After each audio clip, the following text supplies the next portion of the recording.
예수 그리스도, 오늘은 이 예수 그리스도에 대해서 말씀을 하려고 합니다. 신학교에서는 이걸 조직신학이라고 그러는데요. 조직신학에서 기독론이라는 게 있습니다. 이 기독론은 예수 그리스도에 관한 학문이죠. 저는 신학교 다닐 때 제가 전공한 영역은 아닌데 이 조직신학을 참 은혜롭게 저는 신학교 다니면서 배운 적이 있습니다. 기독론, 교회론 이런 이 조직신학을 배우면서 그때 깨달은 게 뭐냐면 이 우리 기독교 신앙을 조직적으로 변론할 수 있는 변증신학이라는 것도 있습니다. 그래서 오늘 말씀이 어떻게 보면 좀 딱딱한 말씀일 수도 있는데 한편으로는 가장 중요한 우리의 신학이기도 하고 또 성경 신학이기도 합니다. 예수님과 나는 무슨 관계가 있을까? 우리는 흔히 생각할 때 예수님은 나를 위하여 십자가에 피 흘려 죽으시고 나를 구원해 주신 나의 구주이십니다. 우리는 그렇게 믿고 고백합니다. 다시 말해서 도대체 예수님과 나는 무슨 관계일까? 이 질문을 하면서 그러면 그 예수님은 누구이실까 하는 생각을 우리가 하게 되는 것이죠. 그리고 예수님을 믿는다는 것은 무엇을 의미하는 것인지 우리가 또 생각을 할 수가 있습니다. 흔히 일반적인 사람들이 이렇게 이야기합니다. 왜 이렇게 기독교는 편협하고 예수만 믿어야 한다고 주장하는 걸까? 이 주장에 대해서도 우리가 분명하게 답을 할 수가 있어야 됩니다. 예수님과 나와의 관계, 또 예수님은 도대체 어떤 분이실까? 또 예수님을 믿는다는 것은 우리에게 무엇을 의미하는 것이고, 왜 세상 사람들은 기독교는 편협한 이 신앙을 주장하는가? 이 모든 질문에 대해서 올바르게 답을 하려면 여러분, 성경이 말하는 예수가 누구인지를 잘 알아야 합니다. 예수를 믿으면서도 올바르지 못한 극단적 신앙을 가진 성도들이 의외로 많습니다. 그리고 잘못된 신앙 지식을 가지고 신앙생활하는 성도들이 의외로 참 많아요. 이렇게 대화를 해보면 특별히 이 신앙에 관해서 이야기를 서로 나누다 보면요, 그런 것이 드러나요. 그래서 어떤 경우는 그런 분도 있어요. 그냥 무조건 믿으라면 그냥 믿어. 뭘 이렇게 자꾸 따지고 그랬어. 이런 분들이 많습니다. 대단히 위험합니다. 왜 그러냐면 예수가 누구인지를 올바르게 알지 못하면 그런 일이 생깁니다. 그냥 목사님이 믿으라면 그냥 믿어. 여러분, 목사의 말을 듣고 믿는 것이 아니고요. 우리가 잘 아셔야 돼요. 어떤 분은 그런 분들이 있어요. 그냥 목사님 말하면 그냥 무조건 믿어. 위험합니다, 여러분. 그건 왜 그러냐? 성경이 말하는 예수가 누구인지를 모른다는 증거예요, 사실은. 자기는 모르니까, 나는 모르니까 골치 아프게 나한테 물어보지 말고, 그냥 목사님이 하라는 대로 해. 대단히 위험합니다. 오늘 교회가 이런 위험성에 빠져 있어요. 그냥 목사님 말하는 건 다 무조건 하나님이 말하는 걸로 알고 그냥 믿어요. 이렇게 말해요, 성도들이. 좋은 신앙 같죠? 아니요. 위험한 신앙입니다. 예수가 누군지를 모르기 때문에 생겨나는 문제입니다. 그래서 오늘 우리의 신앙의 첫 키워드는 뭐냐면 예수가 누구신가를 알아야 됩니다. 할렐루야. 예수님의 이름이 있습니다, 여러분. 예수님이 누구신가를 잘 알려면 제일 먼저 예수님의 이름에 대한 의미를 잘 이해를 하셔야 됩니다. 그 뜻을 잘 깨달아야 한다는 것이죠. 여러분, 사람의 이름에는 모두 다 뜻이 있습니다. 여러분의 이름도 의미가 있습니다. 그냥 아무렇게나 이름이 지어진 사람은 없습니다. 그래서 그 예수란 이 이름은요, 그냥 아무렇게나 편하게 부르기 위해서 지어진 이름이 아니라 하나님의 뜻을 따라서 하나님께서 이름을 불러주셨습니다. 우리가 그것을 잘 알아야 돼요. 그래서 그 예수의 이름 안에는 뭐가 있냐면 하나님의 뜻과 하나님의 계획이 있습니다. 이 예수라는 이름은요, 구원자의 이름입니다. 구원자라를 말하는, 구원자이심을 말하는 거예요. 그러니까 이 세상에 유일한 구원자는 예수밖에 없습니다. 예수가 아닌 다른 이름을 이야기하면요, 그거는 이단이고요, 그거는 사이비나 똑같습니다. 그러니까 예수의 이름을 부르는 자는 모든 죄에서 구원받게 된다 하는 것이죠. 반면에 예수의 이름을 부인하거나 예수의 이름을 부르지 않는 자는요, 구원받지 못하는 것이죠. 오늘 마태복음 1장 21절에도 여기도 그러죠. 아들을 낳으리니 이름을 예수라 하라. 왜? 그가 자기 백성을 그들의 죄에서 구원할 자이십니다. 구원자라는 이름을 가지고 있는 것이죠.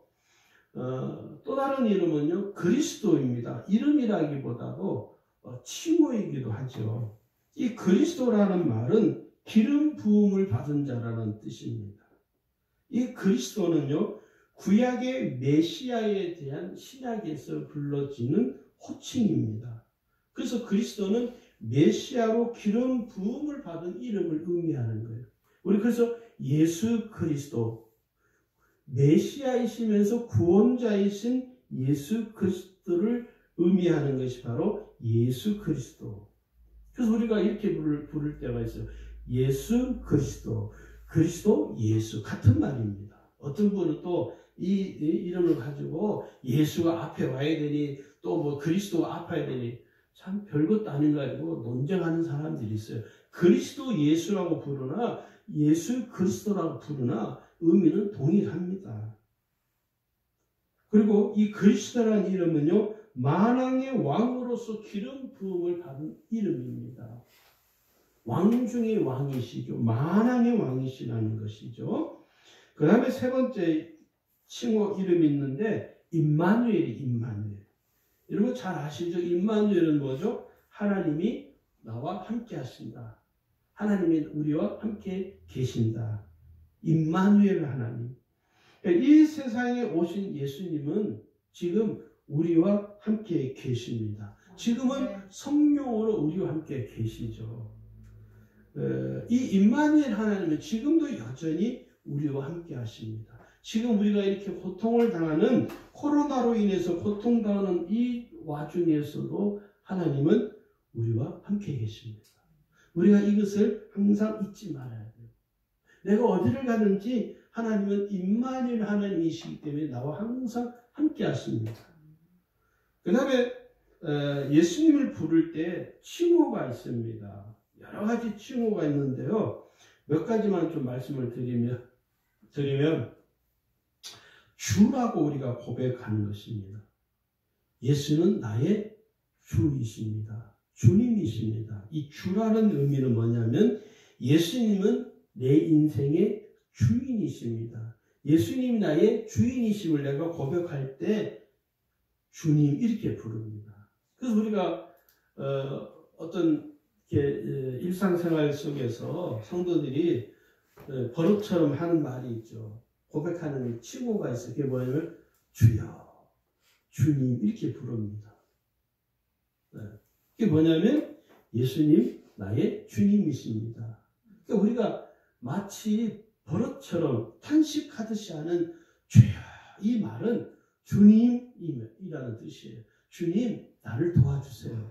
주님 나와 함께 해주세요. 주님은 내 삶의 주인이십니다. 나의 주님이십니다. 라고 우리가 고백할 때 주라고 고백하는 것이죠. 그래서 예수님을 믿고 고백하는 모든 사람은 공통적인 고백이 뭐냐면 주님이십니다. 예수님은 나의 주님이 되십니다라고 고백하고 의지하는 삶을 살아가면서 우리가 힘든 일이 있고 기쁜 일이 있고 슬픈 일이 있을 때마다 우리가 버릇처럼 튀어나오는 그 고백이 뭐냐면 주여. 여기 보면요, 제자들이 이 광풍이 물에서 배를 타고 가는데 갑자기 광풍이 일어서 배가 뒤집어지게 생겼어요. 그런데 예수님은 저 배 한켠에서 주무시고 계시는 거예요. 그 제자들이 너무 다급하니까 주여, 우리가 여기서 지금 죽게 되었습니다. 주여 하고 주님, 주무시고 계시는 주님을 향하여 부르짖는 것이죠. 이 주여라는 말은 주님, 당신이 우리의 주인이신데, 당신이 우리의 주님이신데 우리를 돌봐달라고 주님을 향하여 고백하는 것이죠. 두 번째는요, 둘째 아담이라는 표현을 씁니다. 고린도전서 15장 45절에서 47절에 가면요, 특별히 47절에 보면요, 첫 사람은 땅에서 났으니 흙에 속한 자이거니와 둘째 사람은 하늘에서 나셨느니라. 예수 그리스도를 말씀하는 것이죠. 이 첫 사람은 누굽니까? 아담을 이야기하는 거예요. 그러니까 아담과 예수님이 똑같다는 의미가 아닙니다. 예수님을 이야기할 때 오늘 여기 고린도 15장 47절에서는 둘째 사람, 곧 예수 그리스도는 땅에서 나신 분이 아니라 하늘에서 나신 분, 하나님께로부터 온 분이라는 것을 지금 말하는 거예요. 그리고 우리의 대언자라고 표현을 하고 있습니다. 거기 보면 그래서 이 요한일서 2장 1절에 보면요, 이 대언자는 무엇을 이야기했냐면, 여기 보면 나의 자녀들아, 내가 이것을 너에게 쓰면 너희로 죄를 범하지 않게 하려 함이라. 만일 누가 죄를 범하여도 아버지 앞에서 우리에게 대언자가 있으니 곧 의로우신 예수 그리스도시라. 대언자라는 말은 우리의 죄를 대신하여 죽으신 예수 그리스도를 말하는 겁니다. 그러니까 예수님이 나의 죄를 대신해서 십자가에 죽으셨으니 그 주님이 나의 죄에 대해서 변론을 해줄 것이다. 그러니까 내가 예수 믿고 내 죄가 사함 받았어요. 근데 세상 사람들은 아니 당신의 죄가 어떻게 죄가 없어졌습니까? 공격을 할 수 있거든요. 악한 마귀가요, 하나님 앞에 하나님 저 사람 보세요. 용서 받아놓고 또 하는 짓이 또 죄 짓지 않느냐고 막 이렇게 비난을 하죠. 그때 누가 대언해 주신다고? 주님이 대언해 주신다. 내가 저의 죄를 다 속량해 주었다. 예수 그리스도를 의미하는 것이죠.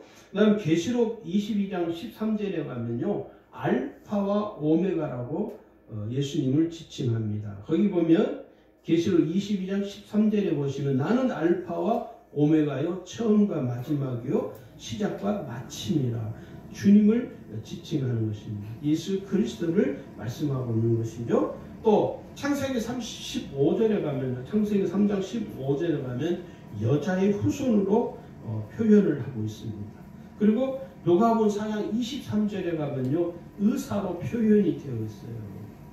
누가는 의사이거든요. 그래서 이 누가가 의사인 누가의 눈으로 볼 때 그 예수님은 마치 의사와 같은 거예요. 그래서 여기도 보면 예수께서 그들에게 이르시되 너희가 반드시 의사라야 너 자신을 고치라는 속담을 인용하여 내게 말하기를 우리가 들은 바 가므나움에서 행한 일을 내 고향 여기서도 행하리라. 실제로 예수님은 의사보다 더 뛰어난 탁월한 이 치료의 능력을 가지고 예수님을 병자들을 치유하셨죠. 예수님의 복음사에게 약 30% 내지 40%가 치유사에게 치종을 했습니다. 오늘날 한국 교회에서는 이 치유사역을 하는 것을 비난하는데요, 그러면 예수님도 함께 비난을 받아야 돼요. 그래서 우리가 이 치유사역에 대해서 함부로 비난해서는 안 된다는 것입니다. 그 다음에 누가복음 5장 5절에 보면 선생이라는 표현을 하고 있습니다.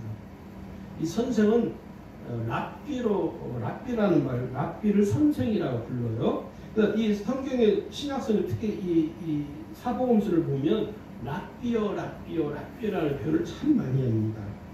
예수님의 제자들이 고기를 잡으러 나오는데 고기를 한 마리도 잡지 못합니다. 예수님이 말씀하신 배를 그물을 오른편에 던져라. 그러니까 그 베드로가 고백하기를 이렇게 고백하죠. 선생님, 우리들이 밤이 새도록 수고하였으되 잡은 것이 없지만은 말씀에 의지하여 내가 그물을 내리이다. 예수님은 가르치는 또 선생이시죠. 우리에게 복음을 전파하시기도 하고 또 우리를 복음을 가르치시기도 하죠.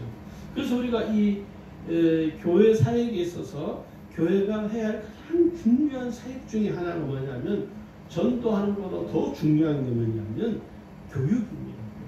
가르치는 거예요. 가르치는 사역입니다. 그 다음에 계시록 19장 15절에서는 뭐라고 하냐면 전능자라고 지칭을 합니다.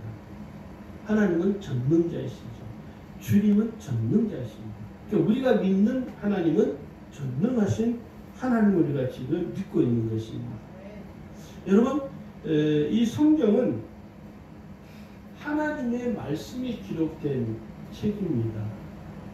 그래서 성경을 좀 세부적으로 들어가면 구약과 신약으로 나뉘죠. 구약과 신약이 동일한 게 아닙니다. 다릅니다. 어떻게 다르냐? 구약 말씀은, 구약 성경은 메시아이신 예수님을 예언하는 책이에요. 예수님이 어느 날 갑자기 하늘에서 뚝 떨어진 게 아닙니다. 그 우리나라 신화 중에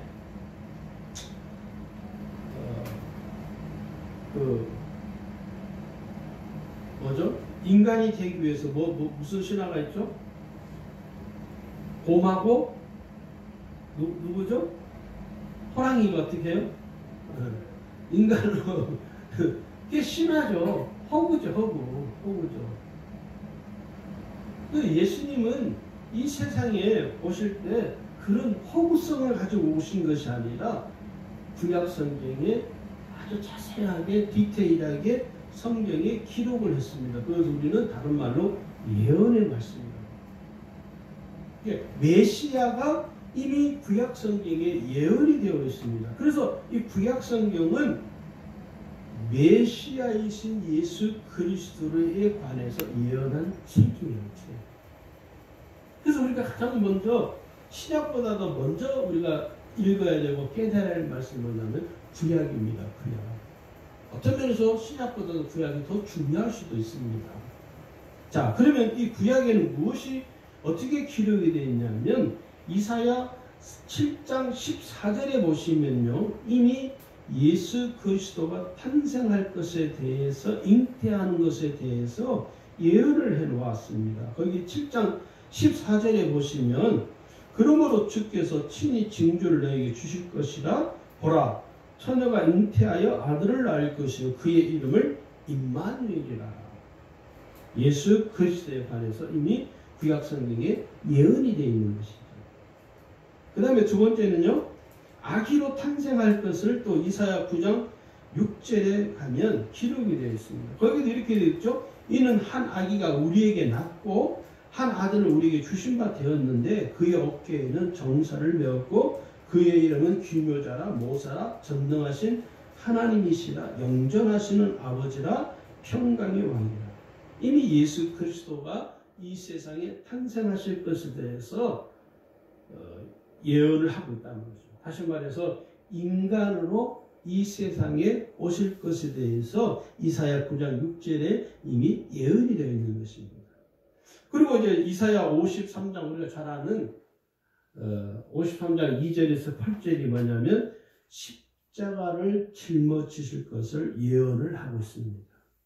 여러분 거기를 한번 보시기 바랍니다. 이사야 53장 2절에서 8절인데 거기 쭉 보시면 예수님이 어떻게 죽으실 것인가, 예수님이 십자가를 짊어지실 것에 대해서 이미 이사야서에 기록이 되어 있습니다. 거기 보면 3절에 보면요, 그는 멸시를 받아 그랬죠. 사람들에게 버림을 받으며 그렇게 됐습니다.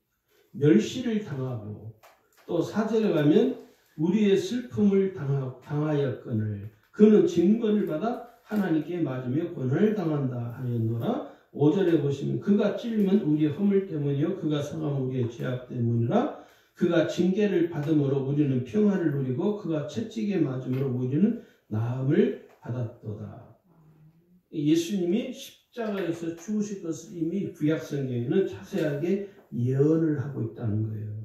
그러니까 예수님이 십자가에 죽으신 것은 힘이 없고 권력이 없고 무능하고 그래서 죽은 것이 아닙니다. 이미 성경이 구약성경에 예언한 그대로 신약에서는 예수님이 그 예언한 그 말씀을 실현한 것이죠.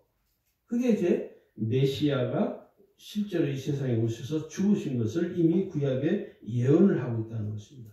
그래서 구약에 예언되어 있는 이 말씀이 이제 신약으로 넘어가면 실현이 되어져요. 예언되어진 그 메시아가 신약에서는 실현되어져요. 어떻게? 구약에 예언하신 그 말씀 그대로 실현하는 거예요. 그래서 말씀이 이루어지는 것이죠. 그래서 이 성육신 사건은요, 말씀이신 하나님께서 인간의 몸을 입고 육신을 입고 인간으로 이 세상에 현현하신 사건입니다. 구약 성경에 예언하신 그대로 이 세상에 친히 주님이 강림하신 것이죠.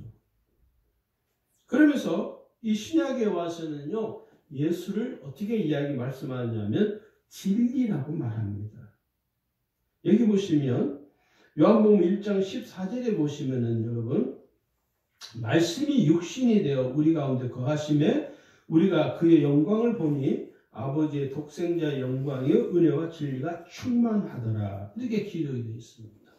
진리이신 그 예수 그리스도가 구약에 예언되신 그 진리이신 그분이 이제 구체적으로 보이는, 우리가 직접 눈으로 볼 수 있고 손으로 만질 수 있고 우리가 귀로 들을 수 있는 진리이신 그 주님이 이 세상에 인간으로 직접 오신 거예요.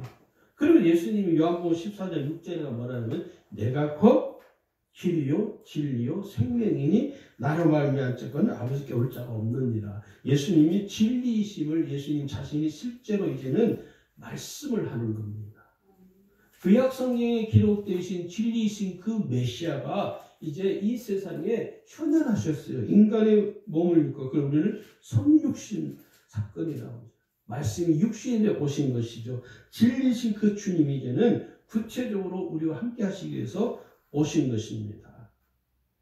그래서 그 예수, 진리이신 그 예수를 믿으려면, 구원받으려면 어떻게 해야 되느냐면, 첫 번째는요, 이 세상에 말씀이 육신이 되어 오신 그 진리이신 예수를 시인해야 됩니다. 구약에 예언되어진 그 메시아이신 진리이신 예수 그리스도는 이 세상에 인간의 몸을 입고 직접 하나님이 강림하셨다. 이것을 시인해야 돼요. 그래서 예수를 믿는 사람들은요, 가장 첫 번째 하는 게 뭡니까? 주님은 하나님이십니다. 주는 그리스도십니다. 베드로가요, 제일 먼저 했던 고백이 뭡니까? 주는 그리스도시요 살아계신 하나님의 아들이십니다. 고백한 것이죠. 시인을 한 것이죠. 그리고 두 번째는요, 뭘 시인해야 되냐면 주로 시인해야 됩니다. 마음으로 믿고 내가 입으로 시인을 해야 돼요. 여기 보면요, 로마서 10장 9절에서 10절에 보시면은 거기를 한번 좀 찾아서 빨리 찾아서 보세요. 로마서 10장 9절에서 10절입니다. 우리 같이 한번 읽겠습니다. 로마서 10장 9절에서 10절 말씀 같이 읽습니다. 내가 만일 내 입으로 예수를 주로 시인하며 또 하나님께서 그를 죽은 자 가운데서 살린 것을 내 마음에 믿으면 구원을 받으리라. 사람이 마음으로 믿어 의에 이르고 입으로 시인하여 구원에 이르느니라. 마음에 믿은 것을 이제 입으로 시인하는 거예요. 시인하지 않으면 그건 아무 의미가 없습니다. 그래서 우리가 늘 고백하는 것을 좋아하셔야 돼요. 여러분 늘 내가 고백해야 돼요. 주님은 나를 위해 십자가에 죽으셨습니다. 주님은 나를 구원해 주셨습니다. 주님은 나의 구주이십니다. 나의 하나님이십니다. 라고 우리가 늘 고백을 하는 것이 가장 좋습니다. 예수님은요, 인간의 몸을 입고 이제 이 세상에 오셨잖아요. 그런데 여러분 아셔야 될 게, 예수님의 그 인성, 인간으로서의 그 예수님은요, 100% 완전하신 하나님이십니다. 그래서 우리는 예수님은 어떤 이해를 이렇게 잘 하셔야 돼요. 예수님은요, 50%는 사람이고 50%는 신이고 그런 게 아니에요. 100% 신이시면서 하나님이시면서 100% 사람입니다. 할렐루야. 하나님, 예수님은 100% 인간인 동시에 100% 하나님이세요. 50%는 하나님이고 50%는 사람이고 그런 게 아니에요. 그래서 그 예수님의 인성은요, 어떤 인성이냐면 사람의 아들로서 오셨죠.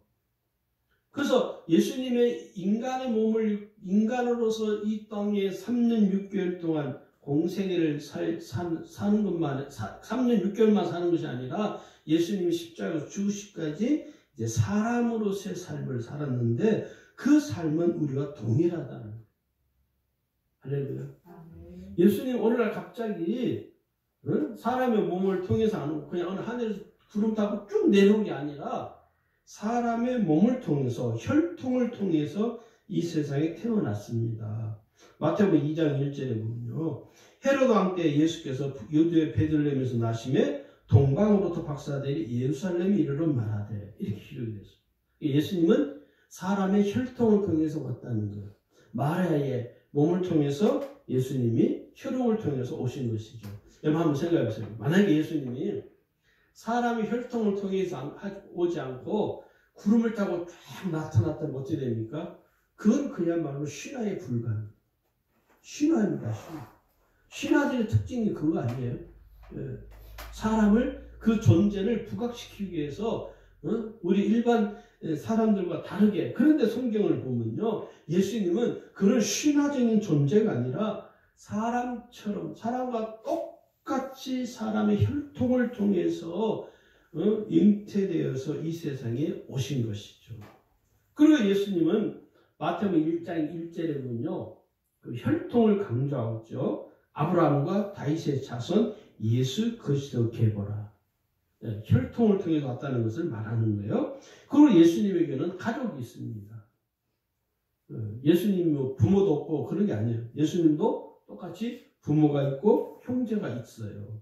마태복음 2장 13절과 14절에도 기록되어 있고, 그리고 예수님도 우리와 똑같이 성장이 똑같이 우리와 똑같은 성장하는 그 과정을 겪었다는 거예요. 예수님이 무슨 아기 때 무슨 막 능력을 행한 게 아니잖아요. 아기 때부터 말씀 안에서 성장 안에서 신앙 교육을 통해서 예수님도 우리와 똑같이 성장하고 있었다는 거예요. 그래서 누가복음 2장 40절에도 보면 아기가 자라며 강하여지고 지혜가 충만하며 하나님의 은혜가 그의 위에 있더라. 이렇게 기록이 되어 있습니다. 그래서 예수님도 우리와 똑같이 우리가 겪는 모든 삶의 희노애락을 겪었습니다. 예수님이 제자들과 함께 배를 타고 오는데 예수님이 너무 피곤하니까 배 한 칸에 이렇게 쭈그리고 누워서 주무셨어. 너무 피곤해서. 그건 뭡니까? 우리도 피곤하면 눕잖아. 그죠? 눕습니다. 그러니까 우리가 겪는 모든 우리의 삶의 애환, 우리가 겪는 삶의 고통을 예수님도 똑같이 겪었다는 거예요. 그리고 예수님도 슬퍼하실 때도 있었고요. 예수님도 고민할 때가 있었어요. 마태복음 26장 37절에 보면 이렇게 표현합니다. 베드로와 세베대의 두 아들을 데려가셔서 고민하고 슬퍼하사. 이게 무슨 장면이냐면 예수님이 이제 겟세마네 동산에 기도하러 갈 때 제자들을 데려가는 장면이에요. 고민하고 슬퍼했다는 거예요. 네. 또 예수님은요, 배고픔도 예수님은 느꼈습니다. 마귀에게 시험을 당할 때 이 마귀가 이 배고픔 문제를 가지고 예수님을 시험한 거예요. 우리가 똑같이 배고픔을 느꼈지만 예수님은 그 배고픔을 이겨내신 것이죠. 뭐 하나님이라고 배고픈데 막 나는 배 안 고파 그런 게 아니고 예수님과 똑같이 인간으로 사시면서 공생에 사시면서 우리가 똑같이 배고픔을 느꼈고 추위를 느꼈고 고통을 느꼈고 슬픔을 느꼈고 마음의 어려운 희노애락 우리가 겪는 모든 희노애락들을 예수님도 똑같이 겪었다는 거예요. 그래서 우리가 이렇게 성경을 보면요. 특히 이제 신약에 와서 구약에 예언되어진 그 주님을 메시아를 우리가 신약에 와서 만나게 되는데 그 신약에 와서 오신 그 예수님은 보니까 우리가 똑같은 거예요. 희노애락을 내가 기쁠 때 예수님이 함께 기뻐하셨고 내가 슬픔 가운데 있을 때 예수님도 슬픔을 겪으셨고 내가 어려움 가운데 있는 그 어려움을 예수님도 실제로 겪은 거예요. 그러니까 내가 지금 당하는 그 고통을 예수님도 똑같이 겪는 것입니다. 할렐루야. 여러분 한번 생각해 보세요. 지금 코로나로 인해서 전 세계가 고통을 겪잖아요. 우리 주님은 이 고통을 겪지 않을까요? 저는 겪는다고 봅니다. 할렐루야. 우리만 겪는 게 아니라 예수님이 함께 겪으시는 거예요. 어제 뉴스 보면서 제가 그런 생각이 들더라고요.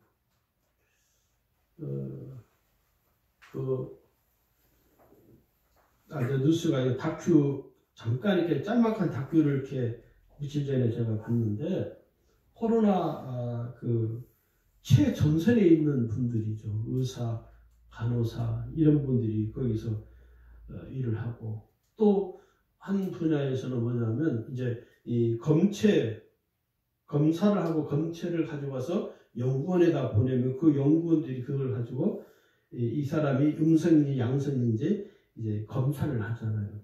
의사들도 고생이지만 그 연구원들이 가장 최전선에 있는 사람들이죠. 그분들의 나오는 모습을 이렇게 보면서 마음이 너무 뭉클하더라고요.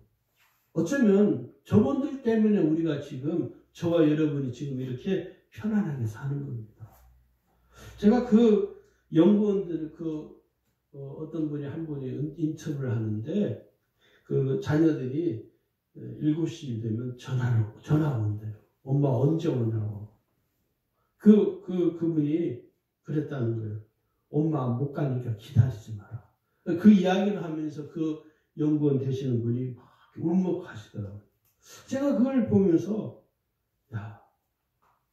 우리가 어쩌면 이렇게 편안하게 지내지만 그분들은 지금 최전선에서 그 코로나로 인해서 자기도 전염이 될 수 있는데도 그런 두려움이 있지만 그들이 하지 않으면 누가 할 수 있겠습니까?